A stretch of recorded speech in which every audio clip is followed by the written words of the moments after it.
Let me start by this.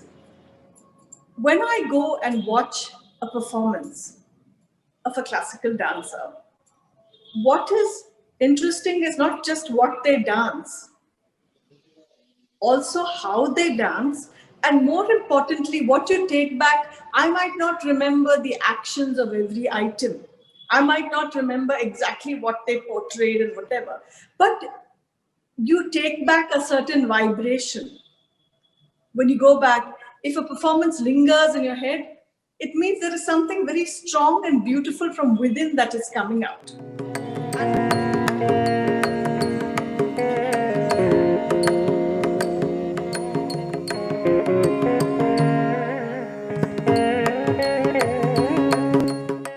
I have realized that acting is a deeply spiritual experience for me, because there is no scope for the ego, no scope for bringing out yourself. At that time, you're immersed in the character. Sometimes you might not be completely convinced of what the character demands, but then you have to surrender to the director. You have to do what the character demands of you. Because earlier, I remember even my first film, even showing something like immense anger, I was very, very self-conscious and shy, because that's not me. But you have to overcome that when you're performing. So I always feel that it is kind of, every time you act, it is really negating your ego.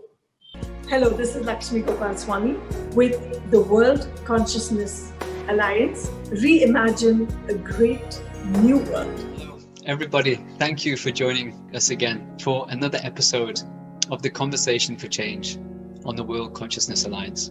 Today, we bring a conversation with a well-known award-winning actress and Indian classical dancer, Lakshmi Gopalaswamy. Lakshmi is an award-winning actress and also an accomplished dancer, one of the prominent dancers of her generation. Lakshmi believes in the traditional repertoire of Bharatanatyam, being inspired by its rich musical content. She aspires and aims to bring out every subtle nuance of the music with the language of Bharatanatyam beautifully. And at the World Consciousness Alliance, we stand for humanity, the highest values and potential a human can live in refinement of kindness, compassion, and non-violence, respecting everybody, every being and everything beyond caste, creed, culture, race. And we talk more about our responsibilities rather than our rights, so that we can begin to make a change, create a movement, and leave this earth better for generations to come. Today, we really hope you enjoy this fascinating and thought-provoking conversation from the film industry, from dance, and how these industries can be used to shift us from this negative paradigm into a high awareness where we begin to live our highest potential of refinement. Welcome, Lakshmi Gopalaswamy. Thank you so much for joining us in this conversation for change.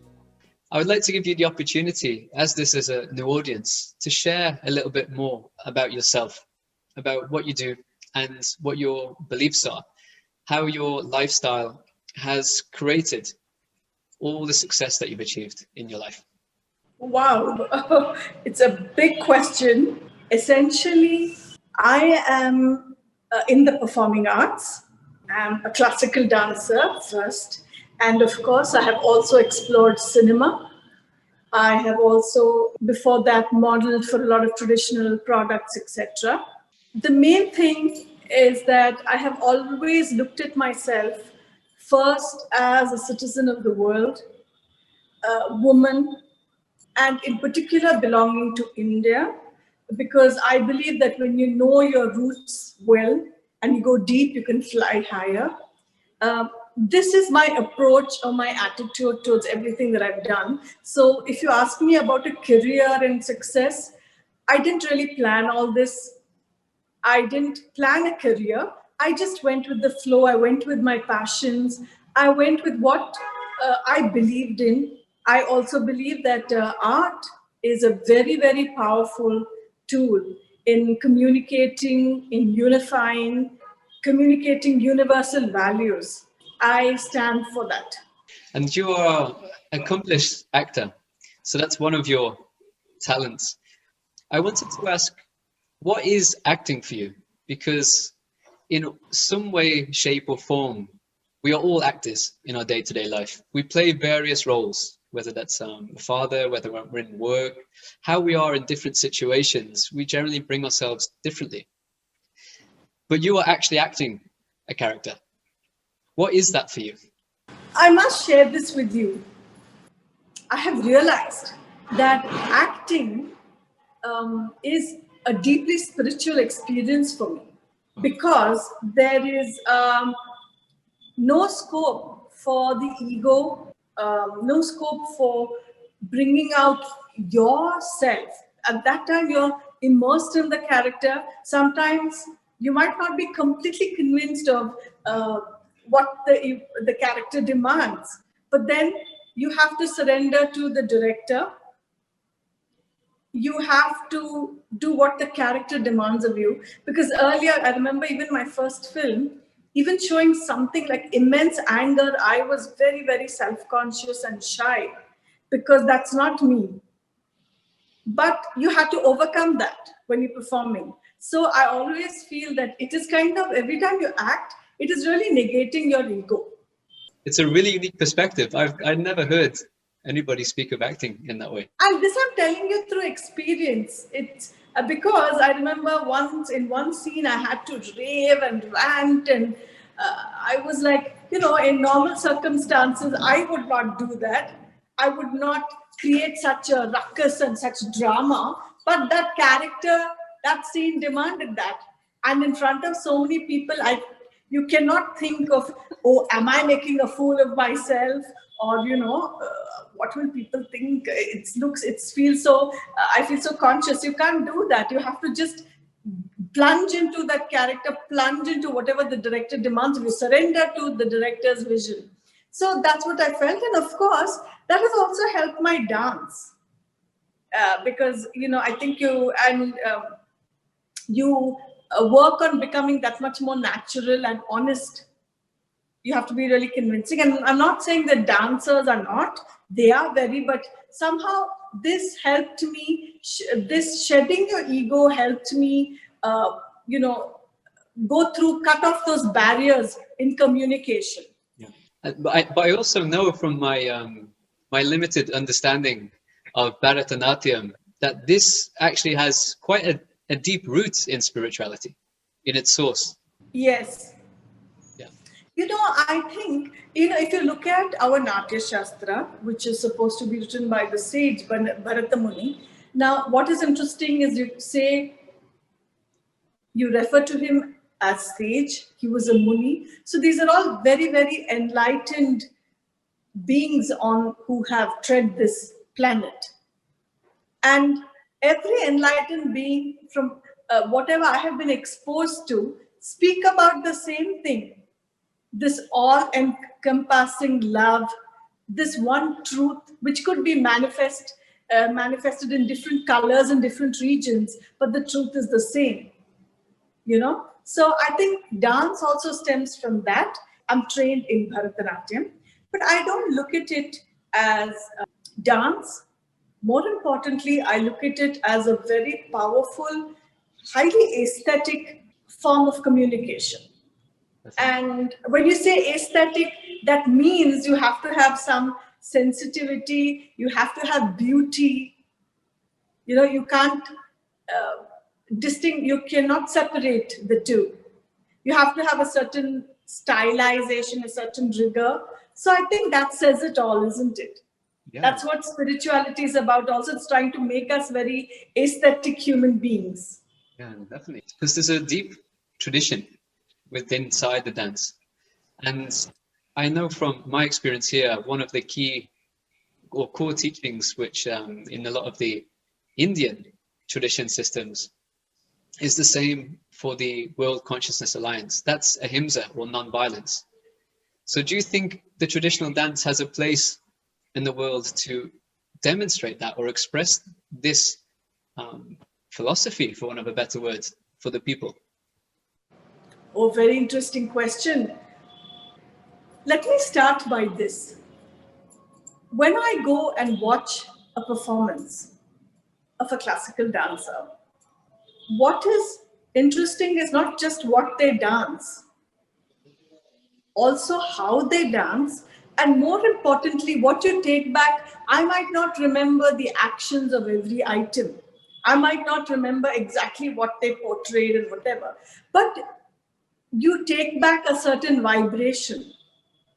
When you go back, if a performance lingers in your head, it means there is something very strong and beautiful from within that is coming out.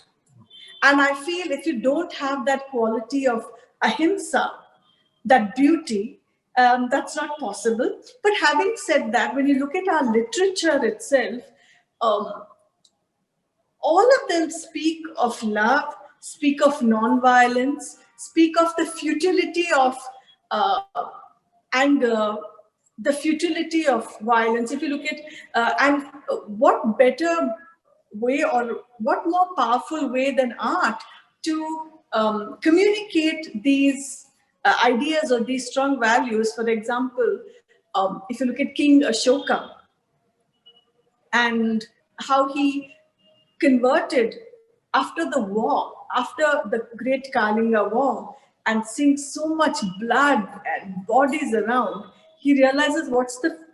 He did this to conquer, to expand, but he just realized after having won the war, he realized the futility.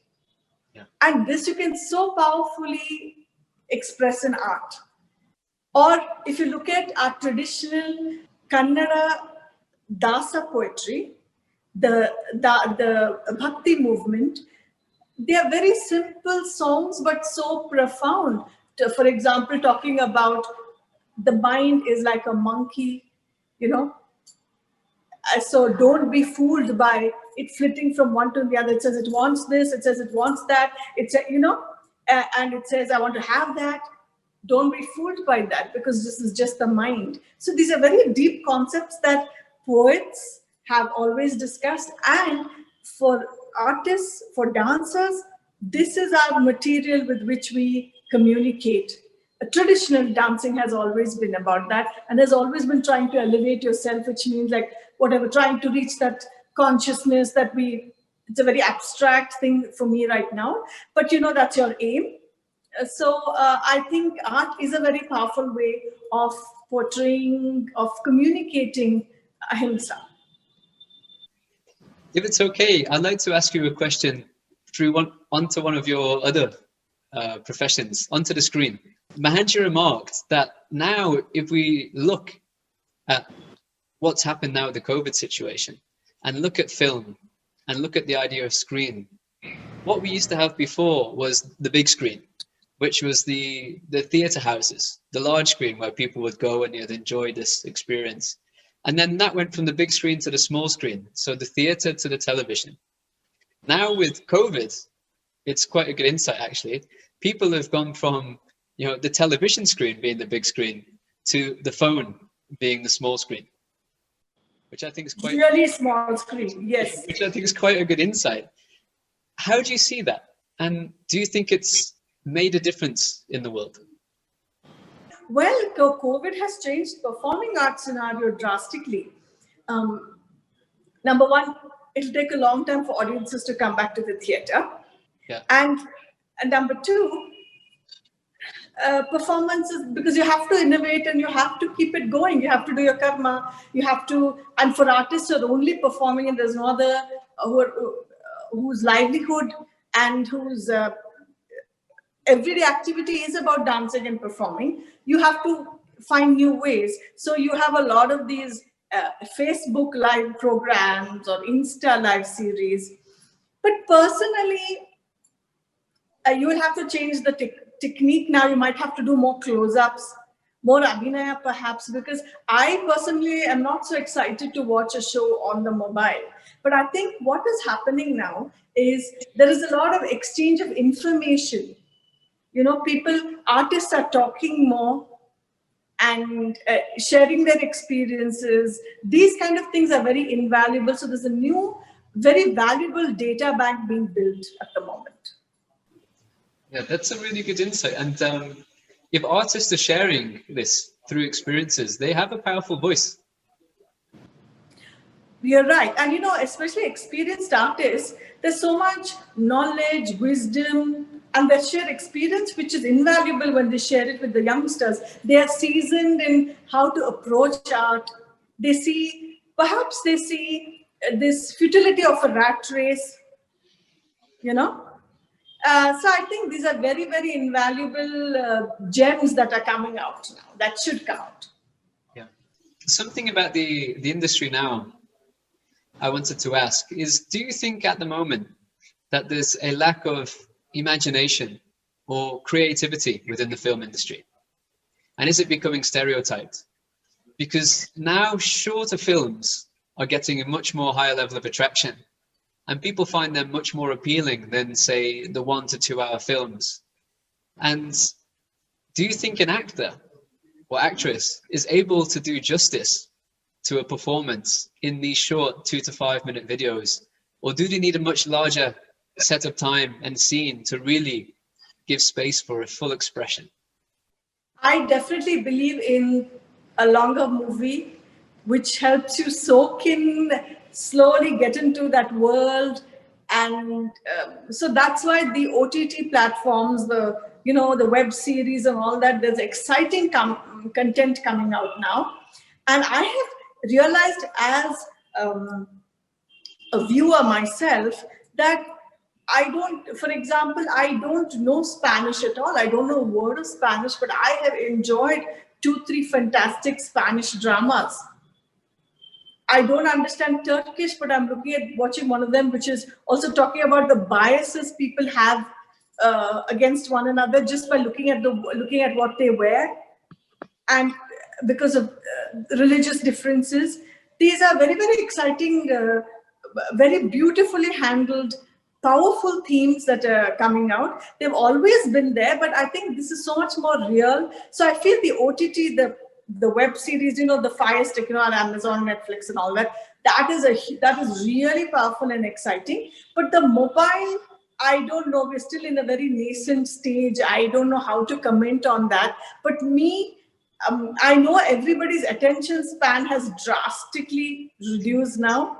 So I myself cannot watch more than a minute and a half. If there's something, I kind of just fast forward and say, okay, what are you trying to tell me now? What are you trying to get at? So it will be like, at the most, it'll be entertainment. It could be sensational, but I don't know whether it will actually impact impact your heart or bring about a transformation in you. I am not sure yet. You think you need to have more time and an immersed experience for this to really settle? Yes, some more time, and maybe some more time to get to know how to master this new normal now, with an attention span of 2 minutes or 2.5 or maximum 4 minutes. How do you? So sometimes I have watched some very nice short films, which are 7 minutes and 8 minutes.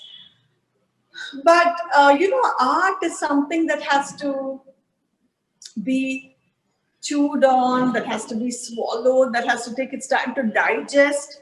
So I don't think these quick fixes will help art. At the most, it could be more entertainment. That's good. Great. Thank you, Lakshmi. Another question I have relating back to the situation, relating to the COVID situation. Yeah. So now the world is really going into a psychological meltdown stemming from an economical crisis. And there's predictions that the years to come may get tougher and tougher. How do you think we can raise the awareness of people, a place or a state, where they'll be able to handle tough situations? And is there anything that the entertainment industry can contribute towards that? This is a very difficult situation, something that we have never experienced in our lifetimes. It's something unique, though you've read about it in history. I think more than just as an artist, as a society, we need to be so much more compassionate, and art can, to an extent, bring about that awareness to be together, to stand together, to help just everybody. Try and do as much as you can around you. Just look around you and help. And I think leaders have to lead by example, artists have to lead by example. It is a humanitarian crisis, really. And in that, if people don't have food or they're dying, then I cannot think of myself as an artist. I'm first a human being, and I need to look at that first, and then comes art. But of course, art can help in raising awareness, in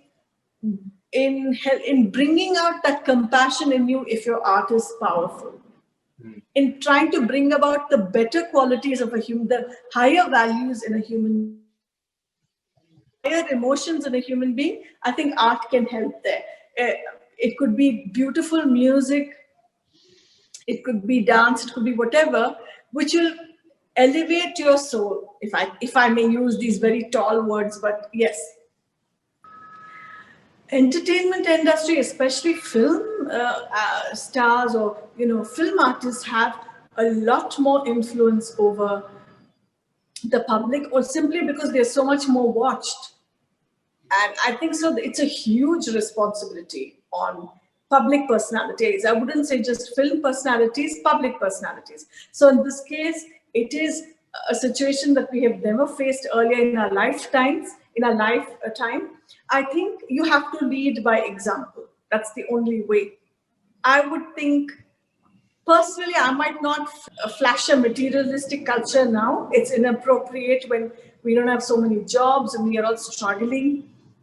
Tone down your public persona that way, I feel. Maybe you help people spread the awareness of helping. We're a community. It's not about me being an artist and you being something else, but all of us have to do our bit.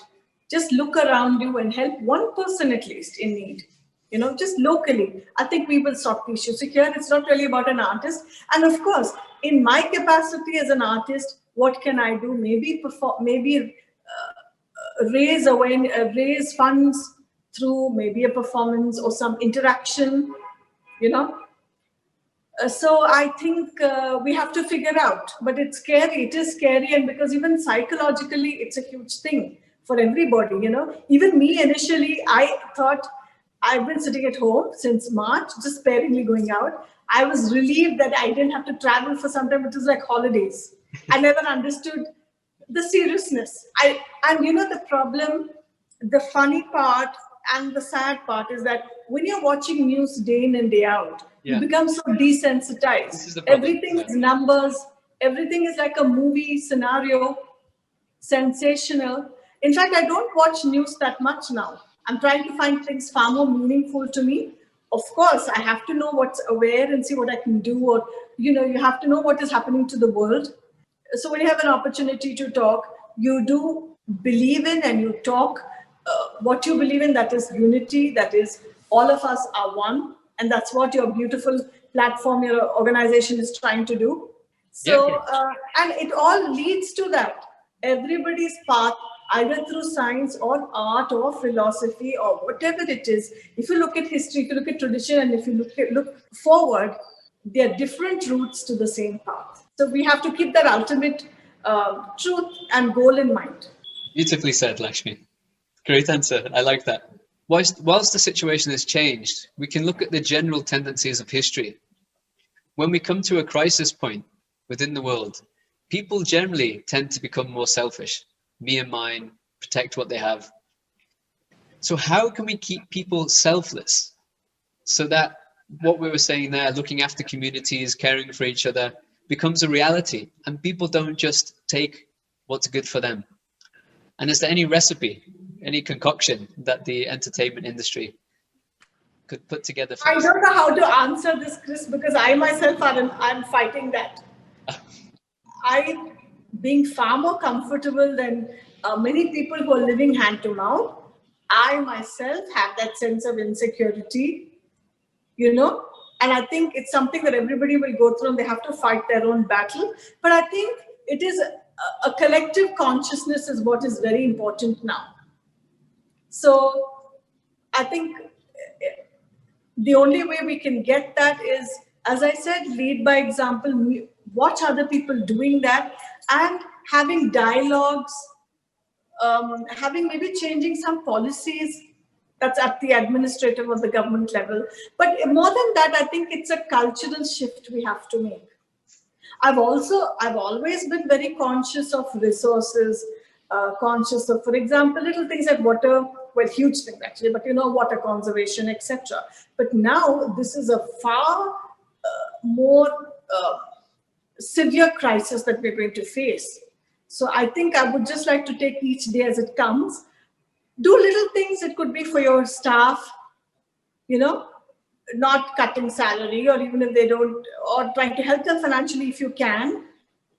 Make sure they are comfortable. I think if we can each take some responsibility for at least the staff that works at home, I think together it's going to be far better.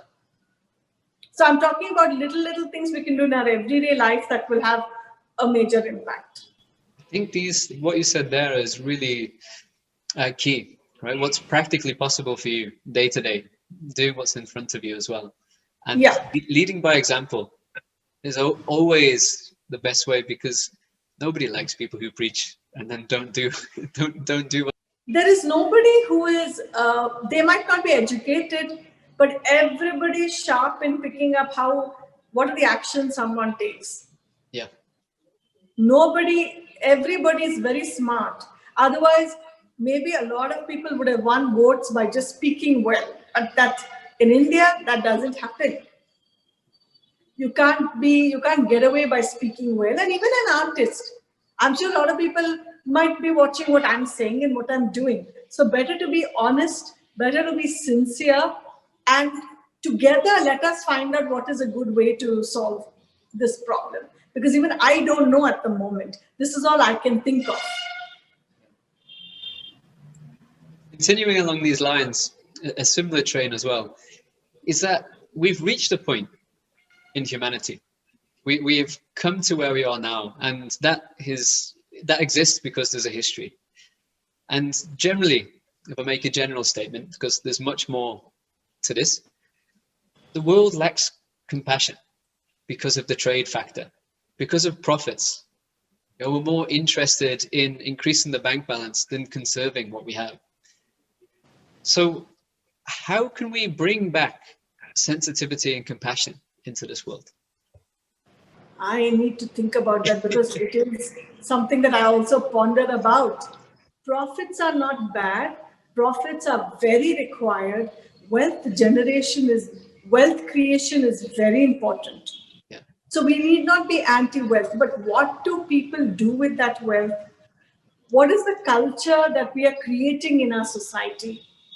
Yeah. I think these are the questions that we really need to ask. And there are a lot of philanthropists that you see who are doing fantastic work. So I feel these are the people who need to be, here even media can play a role, where you highlight a lot of good stuff, which will inspire people.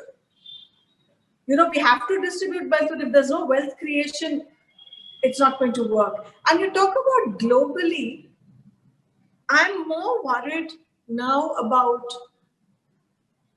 these very, very shallow religious divides. This is something which is increasing, right?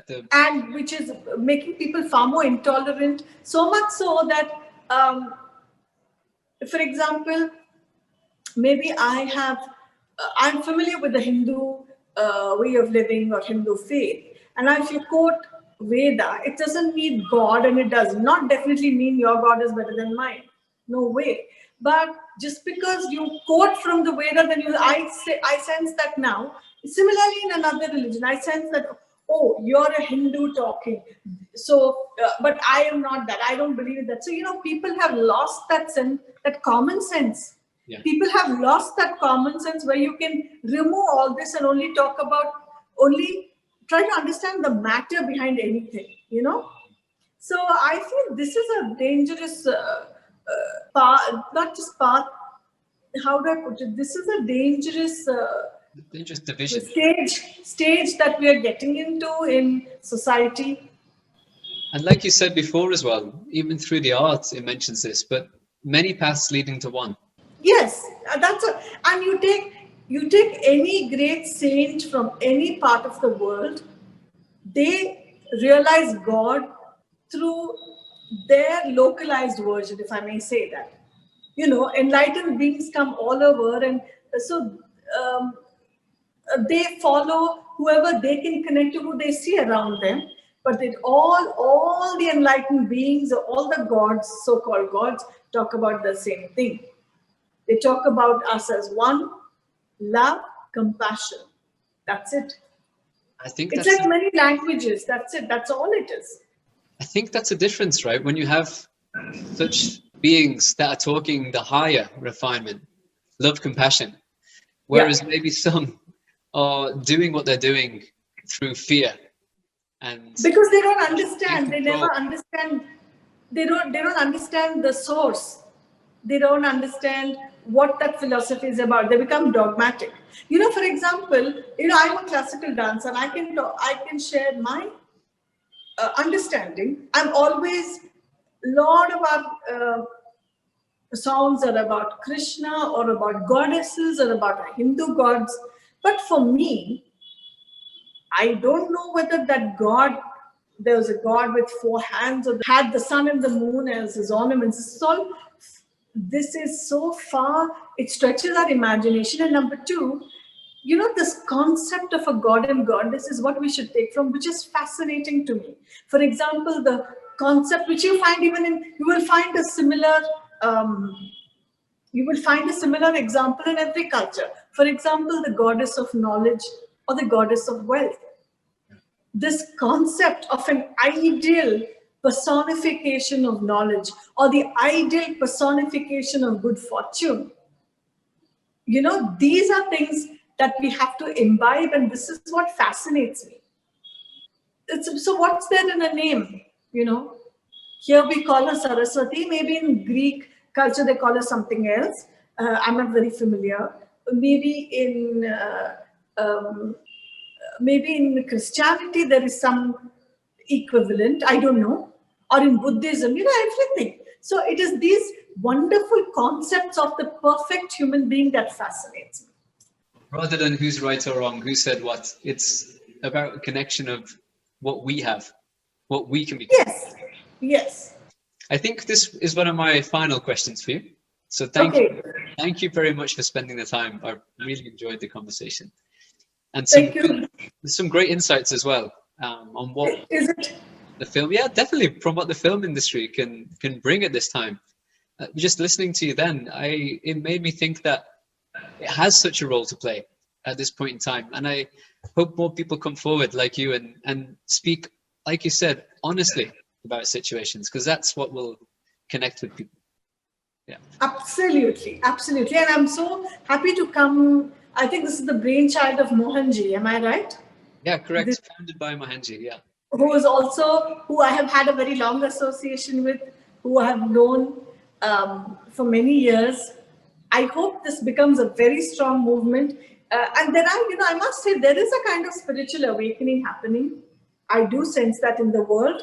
There is a sense of, all these calamities also teach you the futility of luxury. Maybe earlier it was okay, but now you see, now I have a cupboard full of saris. What am I going to do with them? Perhaps needed at that time, so I thought, to wear something every time because I'm in film or I'm an artist and I should look good. Yes, of course, I'm also aware that I'm also an instrument for aesthetics and maybe handloom and all that. But now, we have actually stripped ourselves down to essentials. You need food, you Yeah. need a roof under your head, you need love, you need compassion, and you need to look at nature, you need to respect nature. So I think this is nature's way of getting us back to the roots, but we should not forget this foundation on which we build our lives. Very true. And I think you might have almost answered the last question actually without me asking it, which is the World Consciousness Alliance. It's formed to bring kindness, compassion, and non-violence into the world. And what's your take on this? Much needed, most welcome, and in whatever way I can help, I mean, I would love to be part of this. because the world, the only hope for the world in future is these values: ahimsa, compassion. And I think, in a way, I must share this. It's all not all very bleak and negative. With awareness through the net, through television,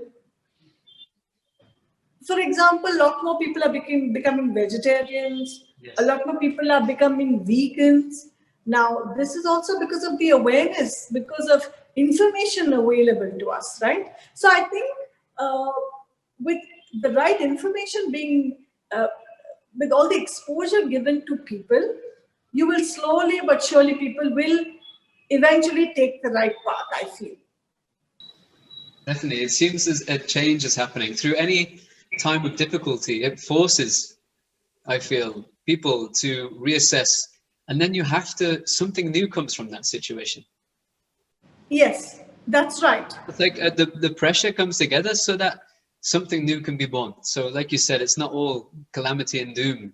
It's actually pushing forward. Not at all. And I think we have to, I think there is now, what is important is to create